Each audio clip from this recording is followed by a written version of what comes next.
Mais parlons d'abord, dans quel temps sommes-nous? Dans quel temps sommes-nous en train de vivre? Parce que si vous ne connaissez pas les temps dans lesquels vous êtes en train de vivre, vous allez vous comporter d'une certaine manière. Mais quand vous connaissez dans quel temps vous êtes en train de vivre, vous allez vous comporter en conséquence. Est-ce que c'est que je dis la vérité? Si vous vivez dans un temps de guerre, vous allez vous comporter en conséquence. Si vous vivez dans un temps de paix, vous allez vous comporter en conséquence. Mais maintenant, si vous vivez dans un temps de guerre, le pays est en guerre, mais vous ne le savez pas. Et vous vivez votre vie comme si on n'est pas en guerre. Vous comprenez? Et vous pouvez attraper une balle et mourir. Parce que vous ne prendrez pas les précautions pour ça. Parce que vous ne vivez pas en conséquence. Que vous êtes en guerre. Est-ce que cela est compris? Alors dans quel temps sommes-nous maintenant en train de vivre? Dans la retransmission de mercredi, le Saint-Esprit a répondu à la question. C'est cela que nous allons voir rapidement pour revenir encore sur les sujets. Vous devez naître de nouveau. Dans la Bible, en ce qui concerne le temps, nous avons deux expressions bibliques qui parlent du temps. La première expression, nous allons la lire dans Apocalypse, chapitre 1er, au sujet du temps. Apocalypse chapitre 1er. Nous lisons au verset 3. Heureux celui qui lit et ceux qui entendent les paroles de la prophétie et qui gardent les choses qui y sont écrites. Écoutez maintenant. Car le temps est proche. C'est une expression biblique en rapport avec les temps. Et dans cette retransmission, cette expression nous a été expliquée. Qu'est-ce que ça veut dire? Cette expression qui dit le temps est proche, nous la trouvons dans beaucoup d'endroits dans la Bible. Nous pouvons encore voir la même expression dans Apocalypse au chapitre 22. Apocalypse chapitre 22. Nous lisons les versets 10. Et il me dit, ne scelle point les paroles de la prophétie de ces livres. Car le temps est proche. Alléluia. C'est la première expression biblique au sujet du temps. Nous allons voir maintenant la deuxième expression. C'est celle que nous avions lue dans Marc au chapitre 1er. Marc chapitre 1er. Nous lisons au verset 15. C'est Jésus qui parlait. Il disait, le temps est accompli. Il ne disait pas le temps est proche, mais il disait le temps est accompli. Le temps est là. Alors quelle est la différence qu'il y a entre ces deux expressions? Le Saint-Esprit nous a fait voir, et c'est ce que nous allons voir, la signification de ces deux expressions. Et la différence qu'il y a entre ces deux expressions bibliques. Le temps est proche et le Vous êtes ici? Dieu a sa manière de pouvoir agir. Premièrement, quand Dieu veut faire quelque chose, il commence par l'annoncer. Amen. Pour que personne ne dise qu'il n'avait pas été averti. Pour que personne ne dise qu'il n'avait pas été informé. Alors Dieu commence par annoncer ce qu'il s'est proposé de faire. Il envoie des prophètes avec sa parole. Et les prophètes apportent la parole de Dieu. Et ils annoncent les programmes de Dieu. Et ils annoncent ce que Dieu a résolu de faire. Alléluia. Amen. Premièrement, c'est ce que Dieu fait. Maintenant, après avoir annoncé, après avoir donné les promesses, les temps commencent à courir. Le chrono de Dieu est mis en marche. Afin que ce qu'il a promis attende le moment que Dieu a fixé pour son accomplissement. Lisons ce que l'Écriture dit dans Habakkuk. Habakkuk dit ceci. Dieu est vraiment cohérent. Amen. Amen. Habakkuk chapitre 2. L'Écriture dit ceci. Verset 2. Commençons mon verset. J'étais à mon poste et je me tenais sur la tour. J'ai veillé pour voir ce que l'Éternel me dirait et ce que je répliquerai après ma plainte. L'Éternel m'a laissé la parole et il dit: écris la prophétie, grave-la sur les tables, afin qu'on la lise couramment. Qu'est-ce que c'est là? Qu'est-ce que Dieu fait là? Il annonce ce qu'il s'est proposé de faire ou ce qui doit arriver. Verset 3. Car c'est une prophétie dont le temps est fixé. Quand Dieu annonce une promesse, il a déjà fixé le temps de son accomplissement. Alléluia. Amen. Il a déjà arrêté le moment de son accomplissement. Et à partir du moment où l'annonce est faite, la Bible dit, la prophétie ou la promesse se met en marche. Elle va où? Elle se met en marche vers son terme. Vers le temps de son accomplissement que Dieu a fixé. C'est clair? Et le temps de l'accomplissement que Dieu a fixé, il n'y a que Dieu seul qui connaît le temps. Il garde ça comme un mystère. C'est ainsi, à partir du moment où l'annonce est faite, et que la prophétie est en marche, et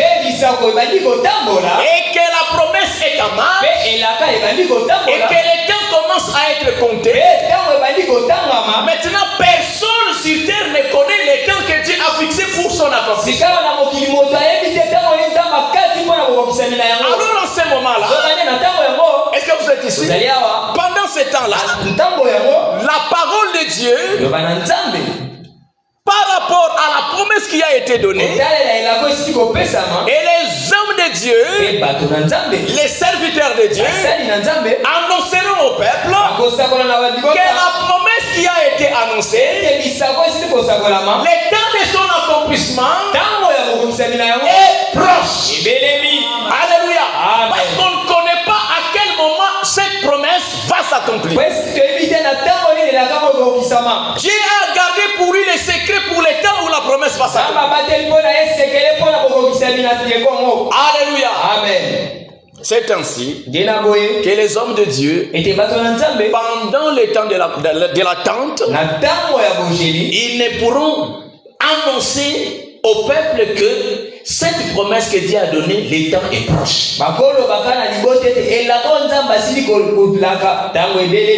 Alléluia. Amen. Le temps est proche. Le temps est proche. Les uns après les autres. Parce que personne ne connaît le temps que Dieu a fixé pour son œuvre.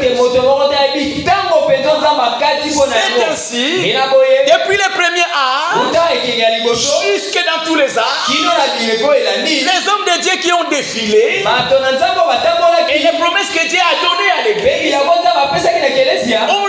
ils ont toujours été annoncés sous les vocables le temps est proche. Alléluia. Amen. Dans les temps, dans l'âge de Fès, on a toujours dit le temps est proche. Dans l'âge de Smyrne, on a toujours dit le temps est proche. Pendant tous ces temps, c'était toujours le temps est proche. Ce que Dieu a promis s'accomplira. Alléluia. Amen. Mais mes bien-aimés frères et sœurs, comme l'Écriture le dit, et que après l'annonce, Dieu a fixé les temps, mais les temps commencent à courir. Pendant que les temps courent, on s'approche de plus en plus du temps que Dieu a fixé pour l'accomplissement de la chose.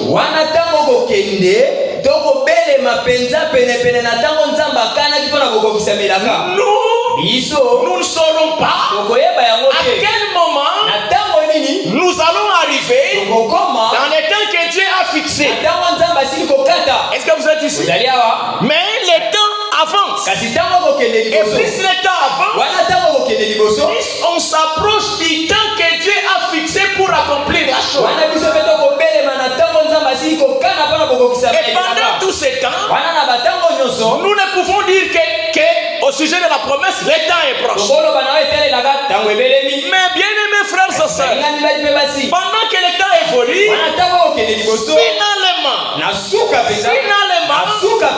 temps que Dieu a prévu pour accomplir la promesse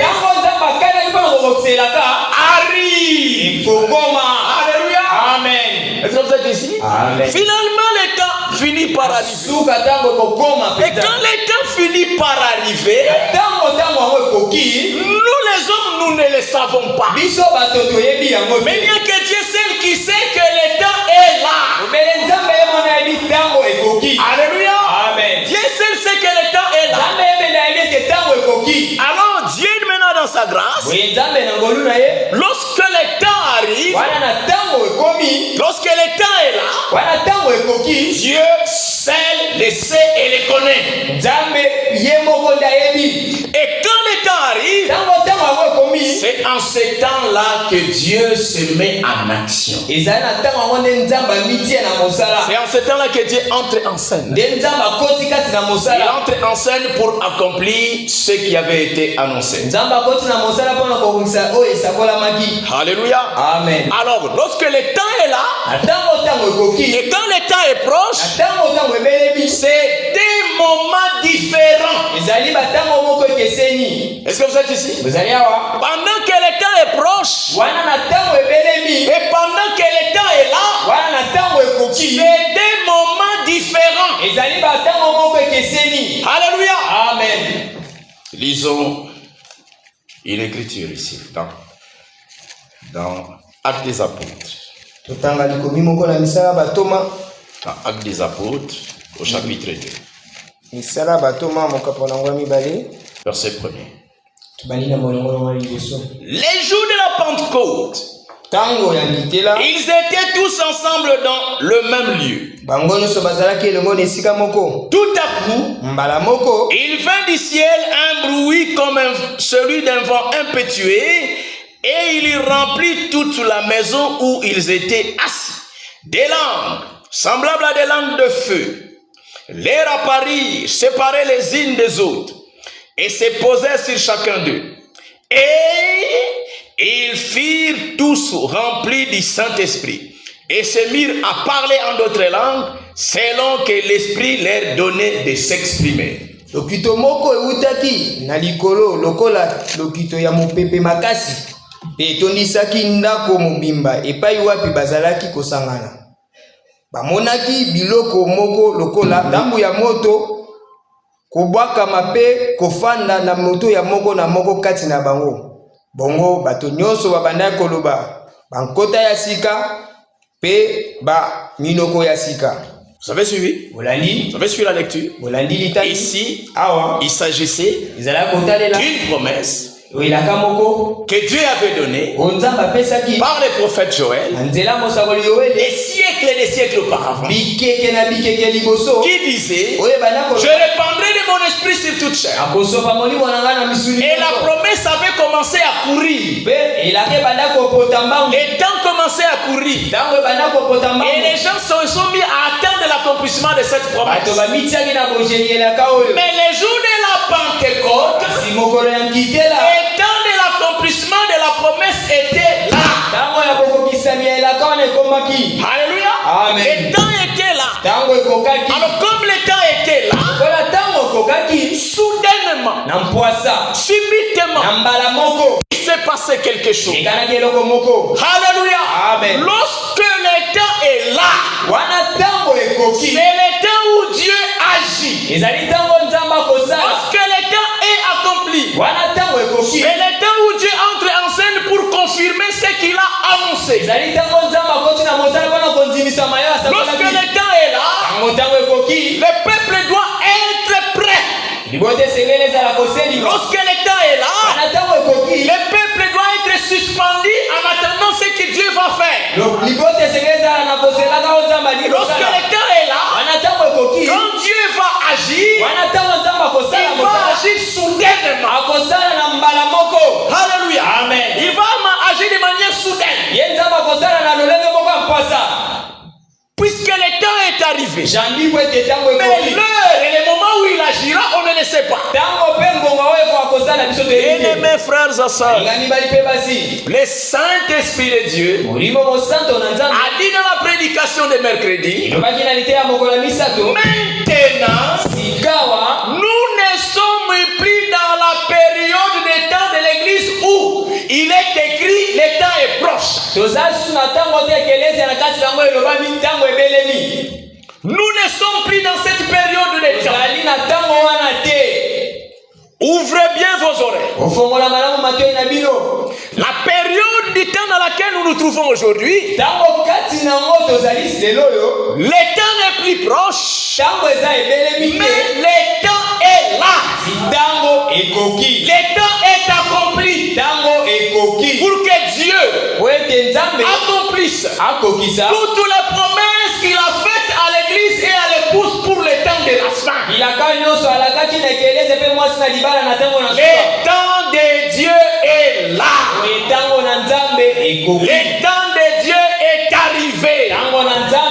Et Dieu dans sa grâce nous a informés que le temps est là.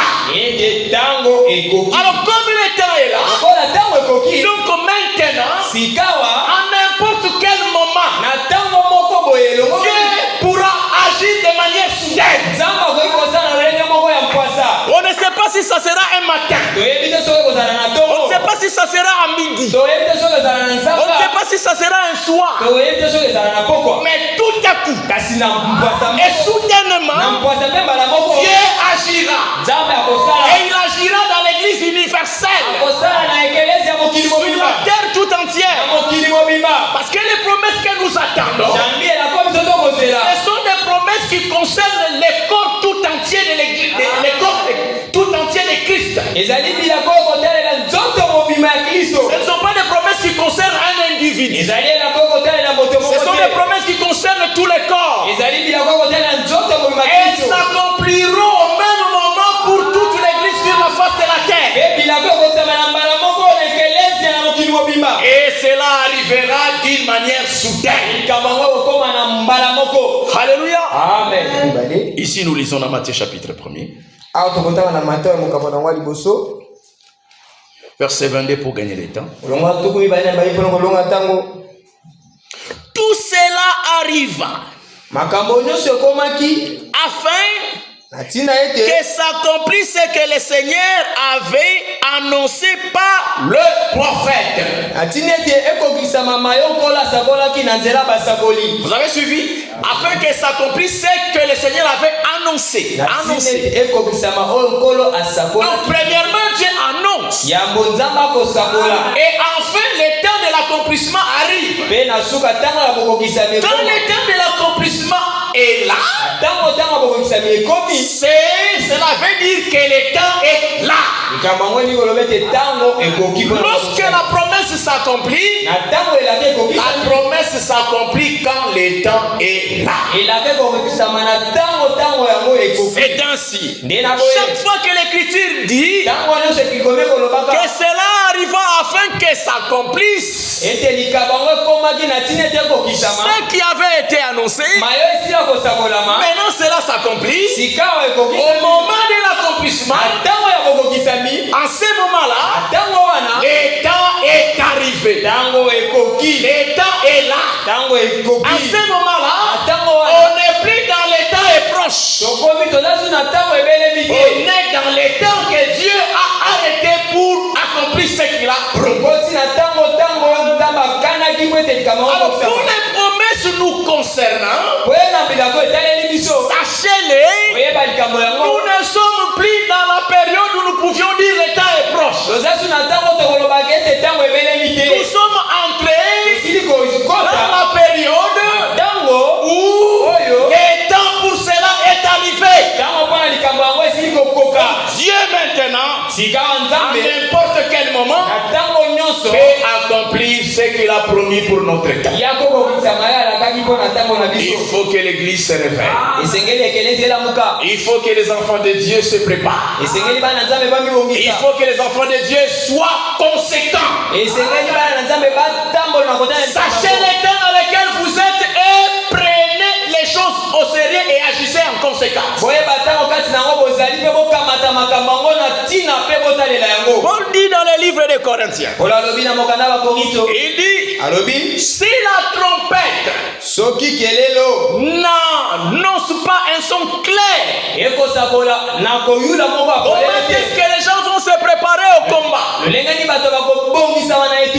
Si la trompette n'annonce pas un son clair, les gens ne sauront pas de quoi il s'agit. L'évangile, c'est une trompette. Il faut que l'évangile puisse donner un son clair pour que les gens comprennent de quoi il s'agit, afin que les gens se préparent en conséquence.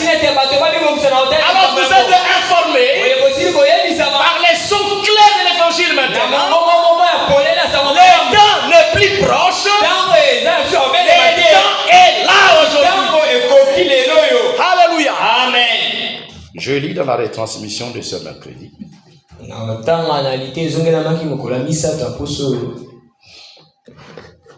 22 octobre 2025. 22 octobre 2025. Écoutez. Encore une fois, il y a des temps où les choses sont proches. Vous suivez? Je répète. Encore une fois, il y a des temps où les choses sont proches. Tout à coup, le moment est venu où cela se produit. Alléluia. Amen. La prophétie, la promesse est annoncée. Le temps commence à avancer. Et pendant que le temps avance, ce sont les temps où l'on dit le temps est proche. Mais finalement, le temps fixé par Dieu arrive. Et quand il arrive, tout à coup les choses commencent à s'accomplir. C'est comme ça que Dieu travaille. Amen. Amen. Je continue. Tout à coup, le moment est venu où cela se produit. Maintenant écoutez. Croyons que le temps est venu. Le temps de la glorification de Jésus-Christ. De la gloire de Jésus-Christ. La gloire de son nom. De sa parole. De sa puissance au milieu de son église. Le temps pour ces choses est arrivé. Alléluia. Amen. Il n'est pas seulement proche. Il est là. Amen. Alléluia. Amen. Mes frères, depuis que j'ai entendu ça, suivez la prédication de mercredi. C'est cela qui est revenu. Le temps est arrivé, le temps est accompli pour Dieu d'accomplir ce qu'il a fait comme promesse pour nous. C'est une grâce extraordinaire d'être averti que le temps est là. Alléluia. C'est une grâce particulière. C'est comme la grâce que les bergers ont reçue. Lisons l'exemple des bergers. Nous avons trouvé grâce devant Dieu. Amen. Amen. Entendre que Dieu vous dise le temps est là, c'est une grâce extraordinaire.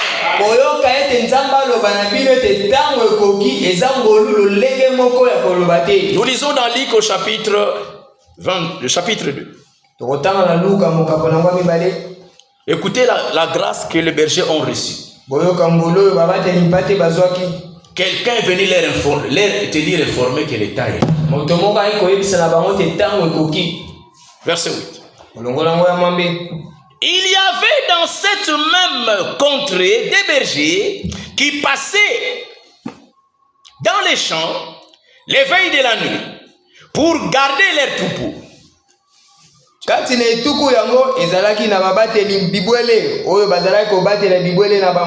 Verset 9. Et voici un ange du Seigneur leur apparut. Quelle grâce! Est-ce que vous êtes ici? Un ange du Seigneur leur apparut. Et la gloire du Seigneur resplendit autour d'eux. Ils furent saisis d'une grande frayeur. Maintenant, l'ange du Seigneur leur est apparu. Pourquoi? Écoutez, maintenant je leur dis, ne craignez point, car je vous annonce une bonne nouvelle. Il sera pour tout le peuple le sujet d'une grande joie. Quelle est la bonne nouvelle? C'est qu'aujourd'hui, dans la ville de David, il vous est né un sauveur, qui est le Christ, le Seigneur. En d'autres termes, la promesse qui annonçait la naissance du Messie. Le temps est là. Et la promesse vient de s'accomplir aujourd'hui. L'ange a donné l'information au berger. Quelle grâce! Le temps est là et on vient vous informer. Dieu accomplit ce qu'il a promis et on vient vous informer. Alléluia. Amen. Et ceci, c'est dans la prière. Après les sermons. Écoutez ce que l'homme de Dieu dit dans sa prière. Seigneur, nous te prions de tout cœur de nous faire prendre conscience que le temps n'est pas seulement proche, mais qu'il est là.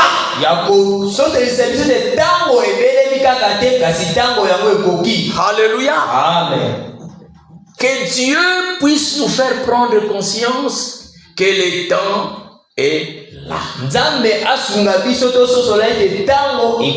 Bien-aimés frères et sœurs, c'est cela que nous voulions partager avec vous. Que nous tous nous puissions savoir le temps de Dieu pour nous est là. Le temps pour que Dieu accomplisse les promesses qu'il a faites pour notre génération est là. Donc maintenant soyons dans l'attente. Alléluia. Soyons dans l'attente. Et lorsque le temps est là, qu'est-ce que nous devons faire? Qu'est-ce que nous devons faire? Nous allons voir trois choses importantes. Lorsque nous savons bien que le temps est là et que quelque chose est sur le point d'arriver, et ça pourra arriver à n'importe quel moment et de manière subite. La première des choses, Dieu nous a déjà fait la grâce, c'est de savoir que le temps est là où Dieu doit accomplir ce qu'il vous a promis. Parce que ce n'est pas tout le monde qui connaisse que le temps est là. Le temps arrive, mais les gens ne sont pas au courant que le temps est là. Et Dieu agit, il accomplit ce qu'il a promis, et les gens ne sont toujours pas au courant. Ils ne savent pas que le temps est là. Et quand même Dieu accomplit ce qu'il a promis, il ne le voit pas. Et il ne paye pas par la semaine. Donc la première des choses, c'est de connaître que le temps est là. Ce mercredi, Dieu nous a fait grâce à nous qui sommes connectés. Parce que ceux qui ne sont pas connectés, qui va leur dire que le temps est là? Ils ne savent pas que le temps est là. Mais vous, c'est moi, nous avons trouvé grâce devant Dieu. Et Dieu nous a révélé que le temps est là. Donc vous et moi, nous serons sans excuse. Si nous ne prenons pas les dispositions. Alléluia. Amen. La première des choses, c'est de connaître les temps. On appelle ça dans le monde des affaires, en politique, quand un événement a lieu, est-ce que vous êtes ici? Quand un événement a lieu, quand un événement veut avoir lieu, pour participer à cet événement, il faut remplir des conditions. Il faut être au bon moment et au bon endroit. Est-ce que vous êtes ici?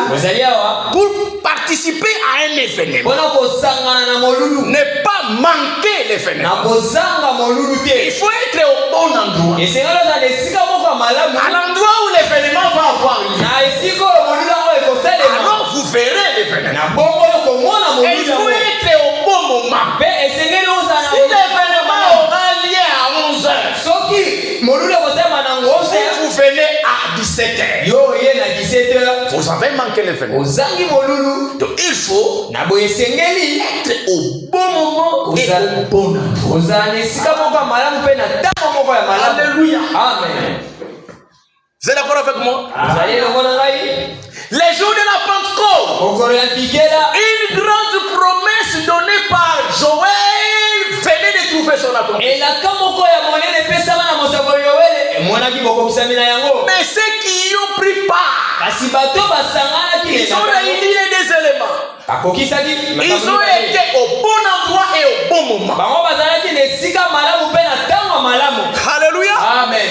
Au bon endroit, ils ont été dans la chambre haute. Au bon endroit, ils ont été à Jérusalem.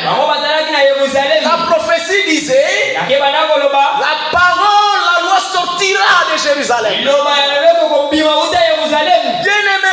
sœurs, nous devons connaître le plan. La prophétie de la naissance du Messie disait: et toi, Bethléem Ephrata, toi sortira celui qui dominera sur Israël. Donc le lieu de la naissance du Messie était déjà fixé dans la prophétie. Il ne pouvait pas naître à Jérusalem. Il devait naître à Bethléem. Alors pour voir le Messie né, il fallait être au bon endroit. Alléluia. Amen. Et au bon moment. C'est cela, mes bien-aimés frères et sœurs. Donc maintenant, nous devons veiller à être aussi au bon endroit pour prendre part à ce qui va se passer bientôt. Quel est le bon endroit maintenant? Quel est le bon endroit? Le bon endroit pour commencer, c'est en Christ. C'est en Jésus-Christ. Et comment entrons-nous en lui? C'est par le baptême de l'Esprit. Tous, nous sommes baptisés par un seul esprit. Nous formons un seul corps.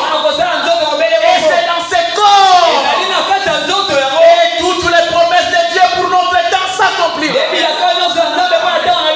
Alors soyez au bon endroit. Si vous n'êtes pas encore en Christ, faites tous vos efforts. Alléluia. Pour être trouvé là-bas. Parce que c'est là-bas que Dieu agira. Dieu accomplira tout ce qu'il nous a promis. Soyez trouvés au bon endroit. Alléluia. Amen. Le bon endroit maintenant, c'est où? C'est là où la pure parole de Dieu est proclamée. Pour entrer en Christ, il faut premièrement écouter la pure parole. Éphésiens, chapitre 1er, verset 13 dit: pour être scellés du Saint-Esprit, il est écrit, vous avez, lisons l'écriture, pour ne pas commettre des erreurs en citant des mémoires. Éphésiens, chapitre 1er, verset. Écoutez ce que l'écriture dit. En lui, vous aussi, écoutez bien, après avoir entendu la parole de la vérité, après avoir entendu la parole de la vérité, l'évangile de votre salut, en lui, vous avez cru, et vous avez été scellés du Saint-Esprit qui avait été promis. Qui sont scellés? Ce sont ceux-là qui ont premièrement entendu la parole de la vérité. D'abord, vous entendez la parole de la vérité. Ensuite, vous croyez en Jésus-Christ conformément à la parole de la vérité. Après cela, le Saint-Esprit vient vous marquer de son sceau. Soyez trouvés au bon endroit. Alors vous prendrez part à ce que Dieu se prépare de faire maintenant. Aujourd'hui, le bon endroit où la pure parole de Dieu est proclamée. Sans mélange, avec certitude. C'est là où on écoute les retransmissions. Alléluia. Amen. Amen. Nous vous disons la vérité. Aujourd'hui sur la terre, là où la parole pure, sans mélange, si vous voulez être être certain et la parole que vous entendez, c'est une parole pure, sans mélange. Soyez là, on écoute les retransmissions. La parole qui sort des retransmissions, c'est certainement la parole pure. Et la parole est la vérité. Et là, nous avons la possibilité d'être sénégalais. Alléluia. Amen. Bien-aimés frères, qu'est-ce que nous devons encore faire? Maintenant que nous savons que le temps est là. Disons cela dans l'Acte des Apôtres. Acte des Apôtres chapitre 1er. Commençons au verset 15. En ce jour-là, Pierre s'éleva au milieu des frères. Le nombre de personnes réunies était d'environ 120.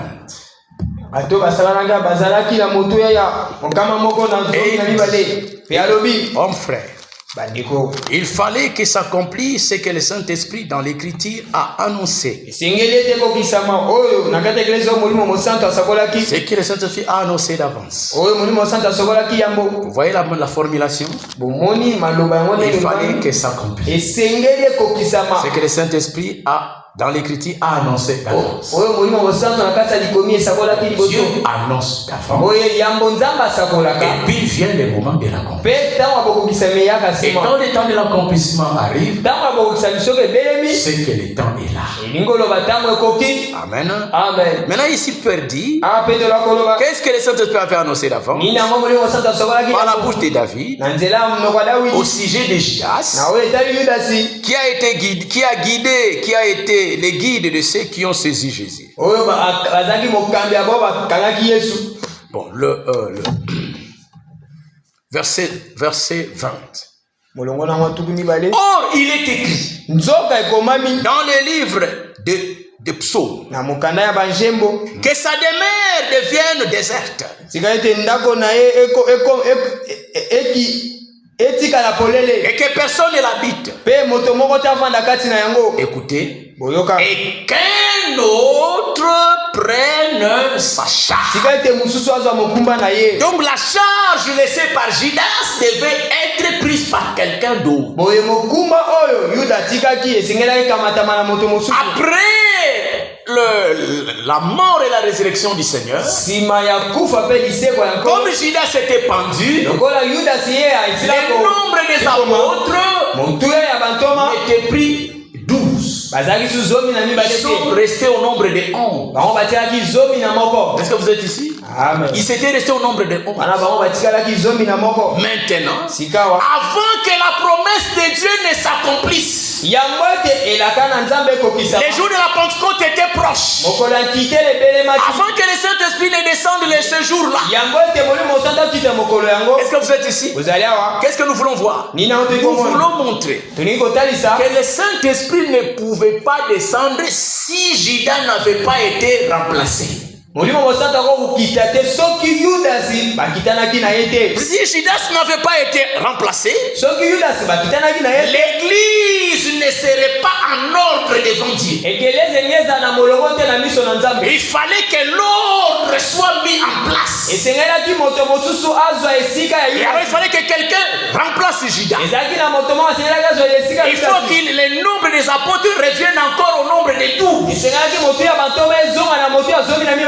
Alléluia. Amen. Et c'est pourquoi Dieu les sachant, il a saisi Pierre, il a inspiré Pierre, et Pierre a pris la parole prophétique concernant ce cas-là, et il a proposé à ce que Judas soit remplacé. Et Judas a été remplacé. Et dès que cela a été mis en ordre,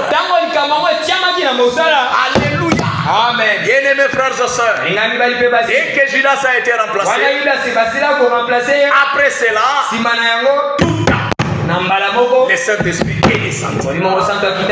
Alléluia. Amen. Qu'est-ce que nous en tirons comme leçon? Avant que le Saint-Esprit ne descende, avant que Dieu ne fasse ce qu'il s'est proposé de faire, chaque chose dans l'église doit être à sa place.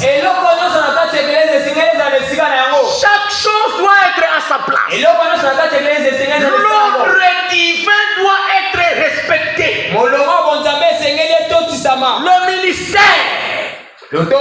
Le ministère au pluriel doivent être à leur place. Les dons du Saint-Esprit doivent être à leur place. Les diacres doivent être à leur place. Les évêques doivent être à leur place. Conformément aux Écritures, les croyants doivent être à leur place. Dans le foyer, les mariés doivent être à leur place. Les femmes doivent être à leur place. Les enfants doivent être à leur place. Tout dans la maison de Dieu, chaque chose doit être à sa place. Conformément à la parole de Dieu. Avant que Dieu ne puisse se manifester. Avant que Dieu ne puisse accomplir sa parole. Bien-aimés frères et sœurs, c'est donc le temps de nous mettre en ordre. De mettre nos vies en ordre. Aligner nos vies sur la parole de Dieu. Quelque chose est sur le point d'arriver. Ne laissez rien traîner qui ne soit pas en accord avec la parole de votre vie. Examinez-vous vous-même. N'examinez pas votre frère. Examine-toi toi-même. Et ne laisse pas traîner une chose qui n'est pas en accord avec la parole de Dieu. Payez vos dettes. Réconciliez-vous. Demandez pardon à ceux à qui vous avez causé du tort. Vivez en paix avec tout le monde. Soyez prêts pour attendre l'action de Dieu. Que rien ne puisse vous faire obstacle. Voilà, bien-aimés frères et sœurs. Comment nous voulons attendre ces moments qui approchent devant nous? Nous ne savons pas à quel moment soudainement le Seigneur pourra agir au milieu de nous. Alléluia. Amen.